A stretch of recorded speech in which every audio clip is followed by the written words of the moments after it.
মৰমৰ ষ্টুডেণ্টছ, আজি আমি পঢ়িম ক্লাছ 10 মেথছ চেপ্টাৰ নাম্বাৰ 12 বৃত্ত সম্বন্ধনীয় খালী। তো ষ্টুডেণ্টছ হলনি 12.2 1 পৰা 9 লৈকে পঢ়িছোঁ। আজি আমি তোমালোকক 10 নম্বৰ অংকটো সমাধান কৰি দিম।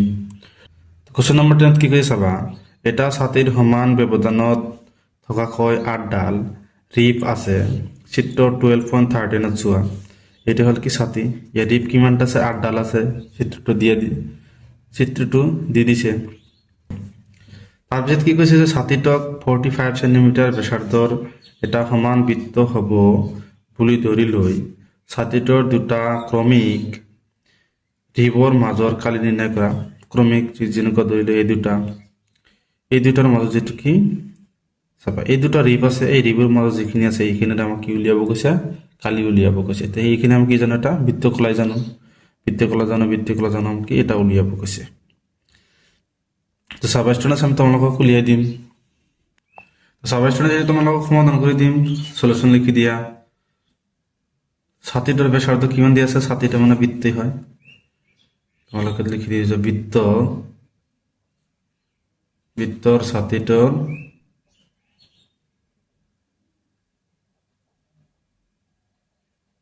ছাতিটোৰ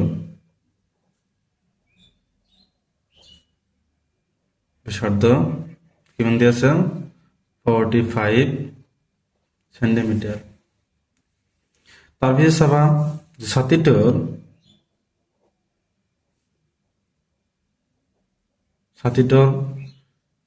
ৰিপ কিমানটা দি আছে, 8ডাল।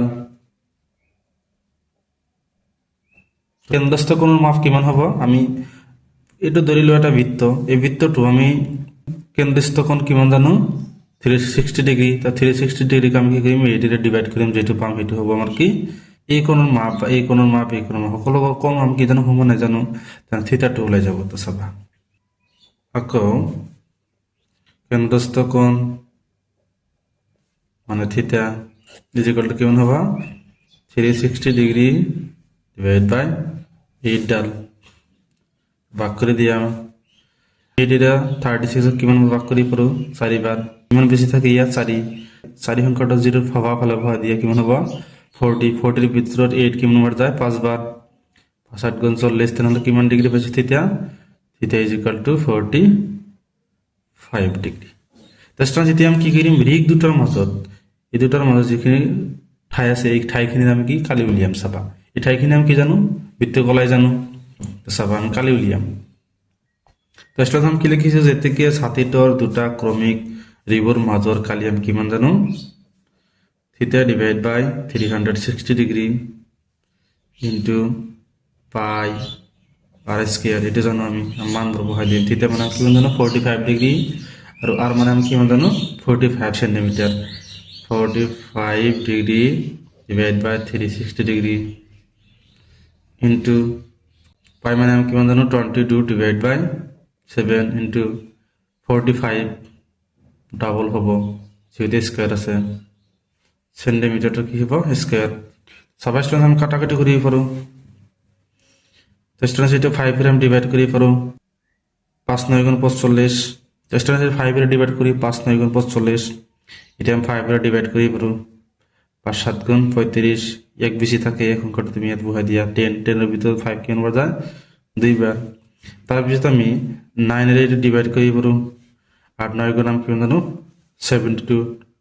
তো স্টুডেন্ট এটা কাটাকাটি করি কিমান পাইছো আমি, 8 তলত কিমান থাকে, 8 আৰু 7 থাকে, ওপৰত কিমান থাকে, 22 ইন্টু 45 ইন্টু 45 সেন্টিমিটাৰ স্কোয়াৰ। তাৰপিছত আমি কি করি পারো স্টুডেন্ট, এটা আমি 2 এর ডিভাইড করি পারো, 4 2 গুণ 8, এটা আমি 2 এর ডিভাইড করি পারো, 11 2 গুণ 22, এটা আমি 2 এর ডিভাইড করি পারো কিমান, 11 2 গুণ 22। তো চাবা কিমান থাকে, ওপৰত 11 ইন্টু 45 ইন্টু 45, তলত কিমান থাকে, 28 সেন্টিমিটাৰ স্কোয়াৰ। এছাড়া সকলোবোৰ পূৰণ কৰি 28 এৰ ডিভাইড কৰিম, যেটা আমি আনসাৰ পাম সেইটো আমাৰ কি হ'ব, সেই ক্ৰমিক দুটা ৰিবৰ মাজৰ কালি হ'ব। তো সাবস্টিটিউশন পূৰণ কৰে দিন, ইয়াত পূৰণ কৰে দিয়া 45 আৰু 45 পূরণ করে দিয়া 5 5 গুণ 25 5 হাতে থাকে 2 4 5 গুণ 20 আৰু 22 4 5 গুণ 20 থাকে 2 4 4 গুণ 16 আর 2 18 5 2 0 2 তেনেহ'লে কিমান হ'ল 2025 2025 তো ষ্টুডেণ্টছ এইটোৰ লগত আমি এতিয়া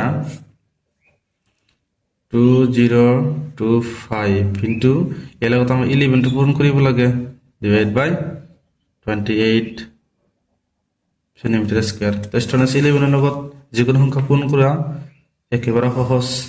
কি কৰিবা তোমালোকে এককৰ ঘৰৰ সংখ্যাটো ডাইৰেক্ট বহাই দিয়া 5, এককৰ ঘৰ আৰু দশকৰ ঘৰ সংখ্যাটো তুমি যোগ কৰি দিয়া কিমান হ'ব 7, তাৰপিছত দশকৰ ঘৰ আৰু শতকৰ ঘৰ যোগ কৰি দিয়া কিমান হ'ব 2, তাৰপিছত শতকৰ ঘৰ আৰু হাজাৰৰ ঘৰ যোগ কৰি দিয়া কিমান হ'ব 2, ইয়াৰ লগত যোগ কৰিবলগীয়া নাই সেইকাৰণে তুমি ডাইৰেক্ট 2 বহাই দিবা ডিভাইড বাই তলত কিমান থাকিব 28 সেন্টিমিটাৰ স্কয়াৰ।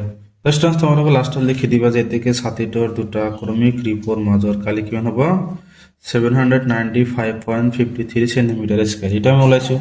তুমি যদি কোৱা স্যাৰ আমি ভাগ নকৰো তেনেহ'লে তুমি এটা ৰাখি দিব পাৰা তোমালোকৰ উত্তৰ মালে যদি আছে এটা ৰাখিলে তোমাক সেম মাৰ্ক দিব এটা ৰাখিলে সেইটো মাৰ্ক দিব। তো ষ্টুডেন্টস ভিডিওটো ভাল লাগিলে চ্যানেলটো সাবস্ক্ৰাইব কৰি দিবা আৰু তোমাৰ মতামত জনাবা। Thank you students.